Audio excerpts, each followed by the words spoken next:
So we're all here for YAMM, which is yet another mail merge.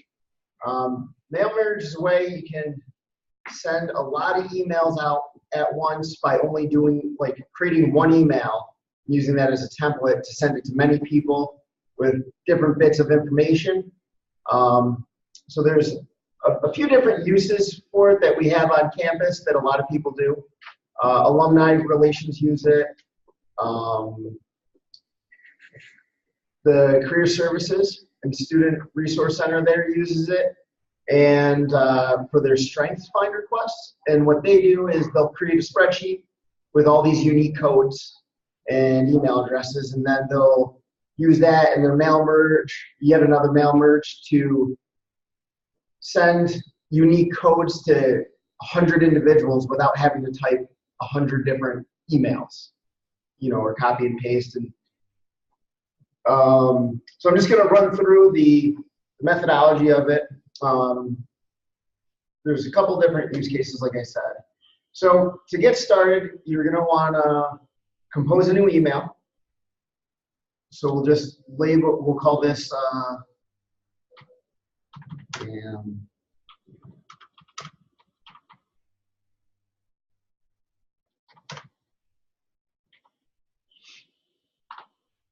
so you just minimize that, and then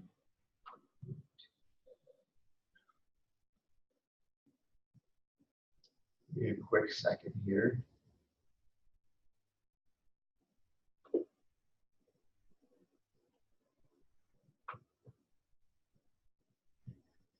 We'll be creating a spreadsheet of some sort. So we'll call this the 4th and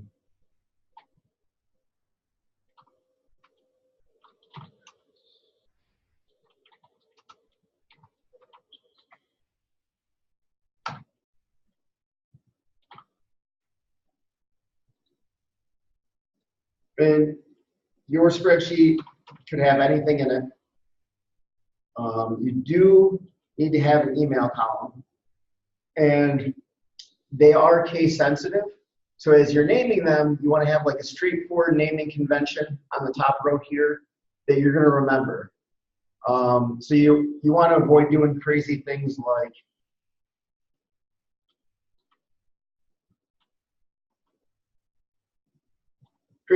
this, because like as you're going through writing your mail merge letter, it's going to end up being a hassle for you.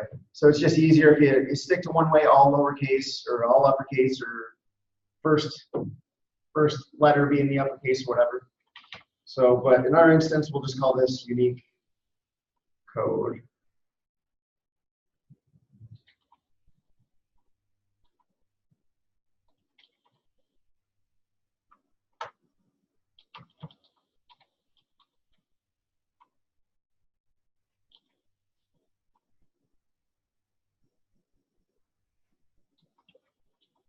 And it's only the first row column identifiers that are first row. Yep. Yeah, you can mix it up with the data any way you want.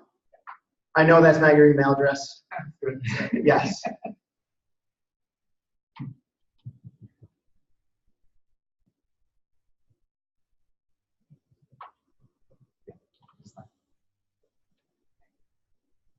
How do you spell your name? Y. It's Y? Okay, that's what I thought. Yeah.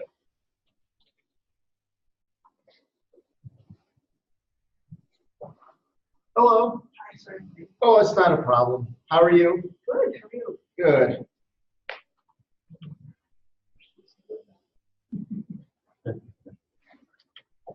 Hello.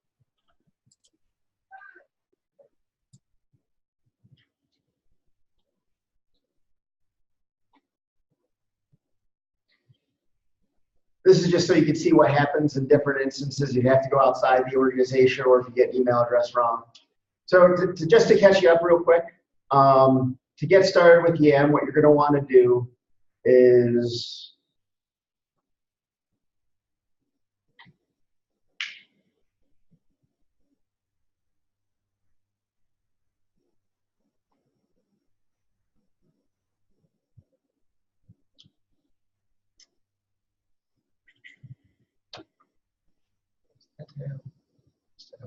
So you want to start a new email and give it a subject, and then just minimize it, and then start working with whatever spreadsheet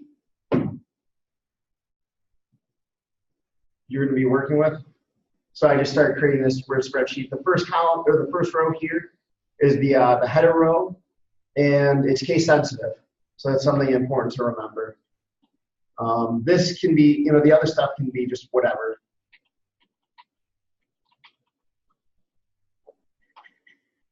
So once you get that all set and you know what you're doing, you come up here to add-ons. You go to mail merge, start mail merge. And that's going to bring up a tutorial. The first time, it's going to say it needs your permission to run. After you give it permission, you won't need to do it a second time. So it's actually good that I'm using a different account. So you get to see that. It pops up, you okay it. The second time you run it, you won't have to do that again. This is the window for yet another mail merge.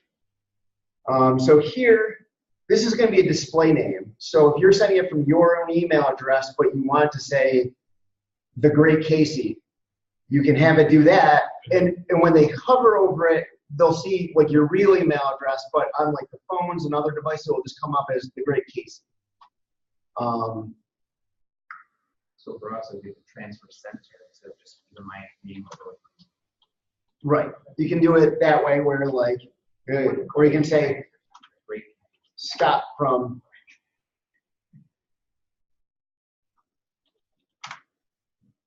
the Great Transfer Center. This is a little refresh button in case you do this step before creating a draft. But, so when you click on it, you get this drop-down menu, and here's that one that we started. It does it by subject. Now, whoever's account this is created a lot of emails and then just never filled in anything about them, which is why there's all those no subjects. But this is the one that we just created a minute ago.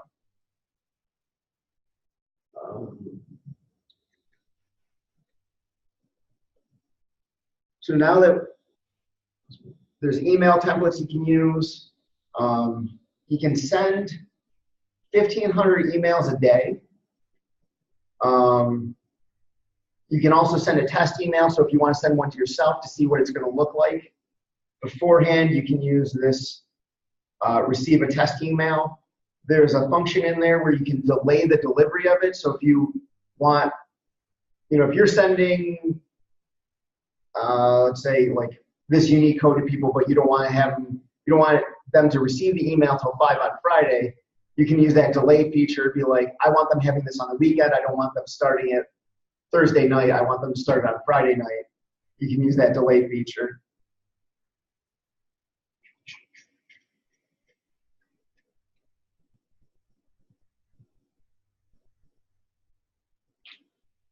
So this is where you're going to come back to.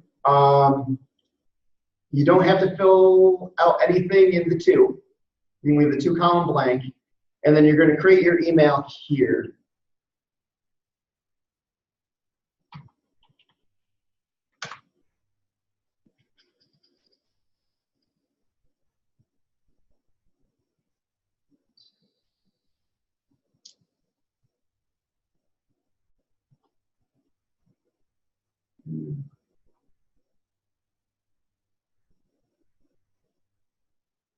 One quick second to look something up. Is it a double curly bracket? I think that's what it is. I was going to look that up before just start doing it, but we can. So this is the spot where you want to have it. This is right here is that first column that we put in, the name. That's the case sensitive part. The double curly bracket just references that column. But if you end up having a missed case sensitive column, you're not going to get anything in there other than whatever you typed in that spot because it's just going to recognize it as normal text. We're going to go back here.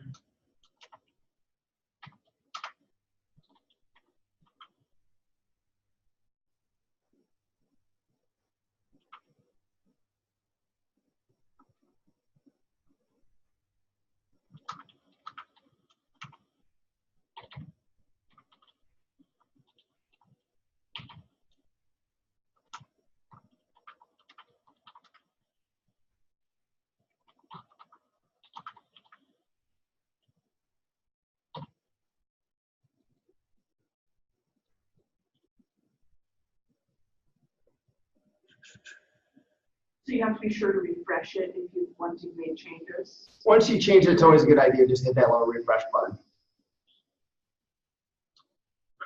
So this is telling you that the email addresses that will be used is in column B, which is the email column I set up here. And I didn't set that. It figured it out based on the header of email. Screw it up now.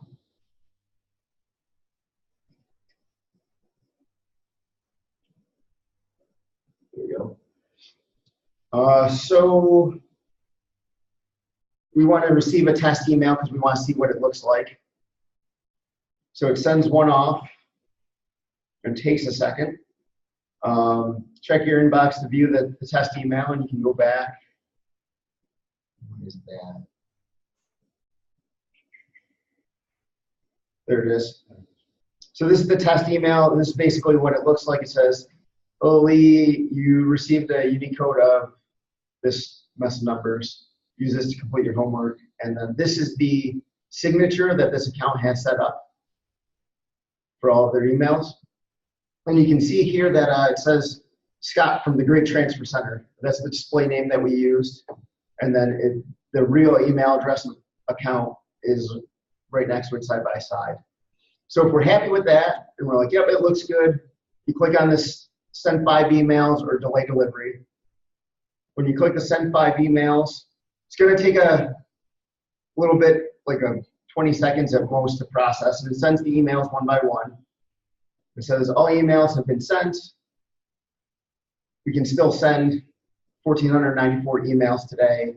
That's because it gets a test email as one of your limits.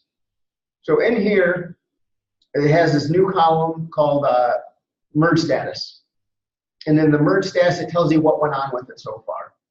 So these two, because these aren't real counts, Scotty at Oswego, and then this Casey Wood 19115 is fake, so it bounced back.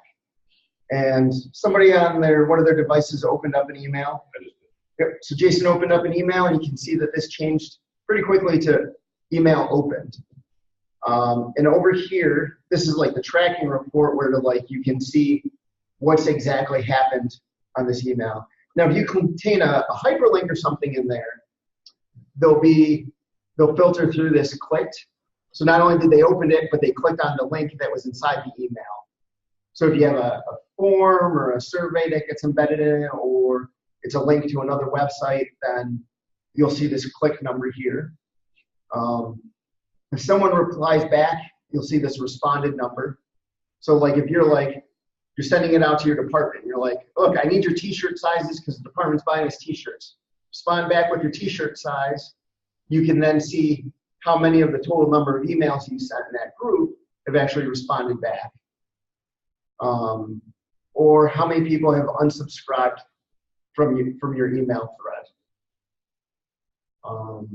So there's also a button here where you click it, it will send you to their help page that just has this tutorial on how to do everything that I've shown so far. That's on YouTube, and it tells you how to go step by step and do the same things that we did. So, is there any particular questions anybody wants to ask? Yes, you maybe already covered this. So is this obviously is an add-in for Google? Is it already added in? So everybody on campus has it. I didn't cover it, so it's a good question. Everybody has it, and even though it's using your email, it's actually an add-in for Google Sheets. Is that where you went to start the whole process? Did you go right there on add-on? Yep. Okay, all right. Yep, and the first time you have to allow its permissions to use your email. So the first time we ran it today, because this is somebody else's account, it popped up with you need to allow this to access and use your email. Do you have a question? I do. Sure. It could be a little more advanced for what we're going to learn today. But when I work with a lot of instructors, Chris, I wait and send out a mail merge. So I maybe like 20 names, let's say. And I put the name of their video that we worked on together, and then I add the link.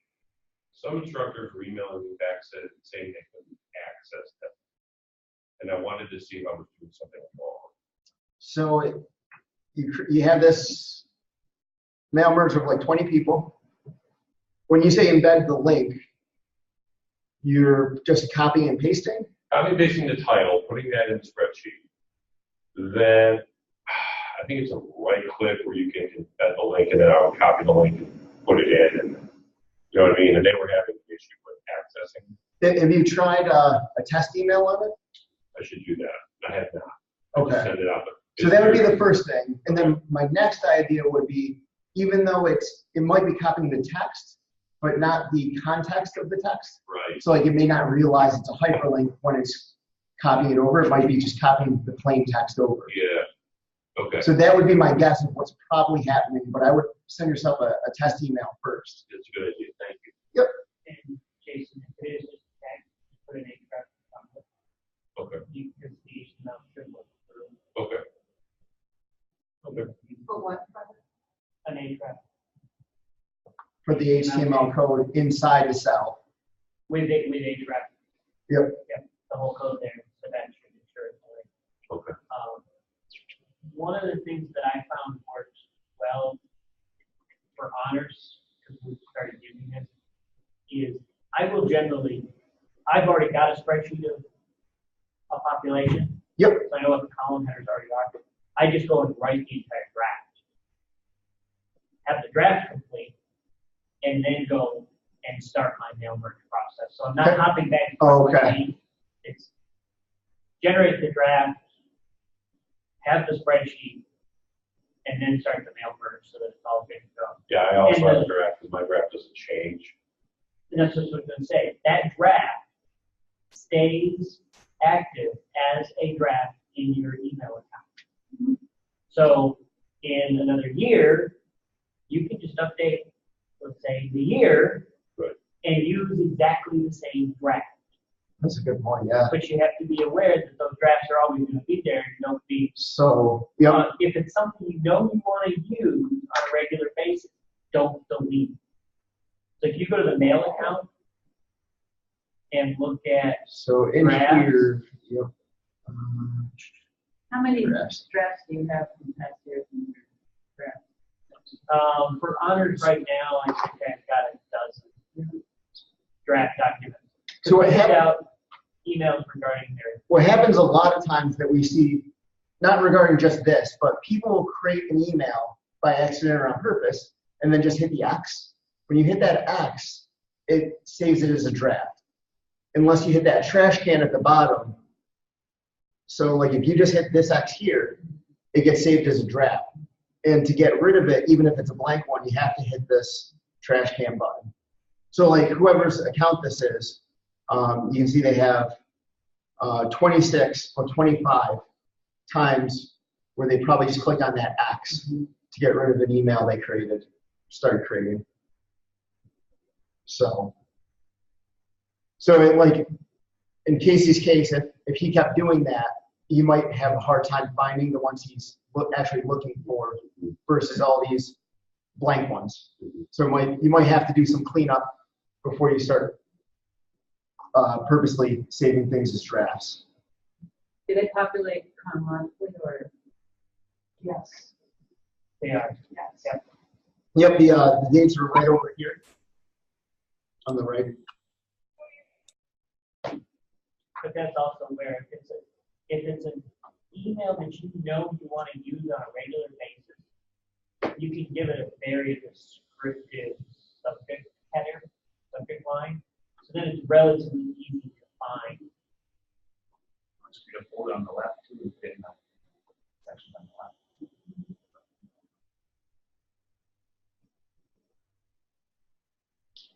Another question. Sure.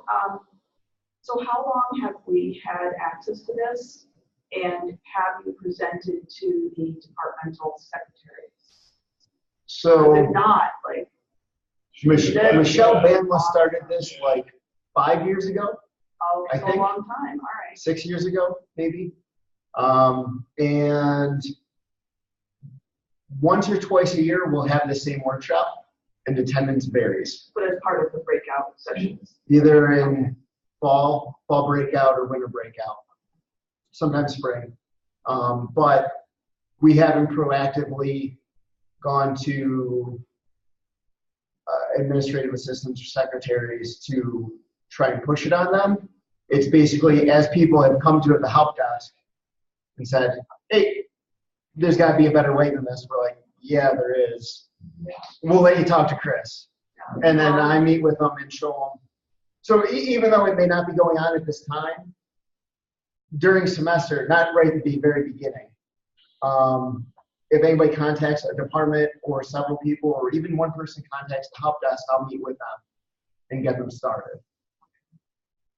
Well, So if you know of somebody this would help, tell them to put in a help desk ticket and request some kind of quick training on it, and 20 minutes they'll have yeah. all the information I have about this. My word perfect, So yeah, Dating myself. yep.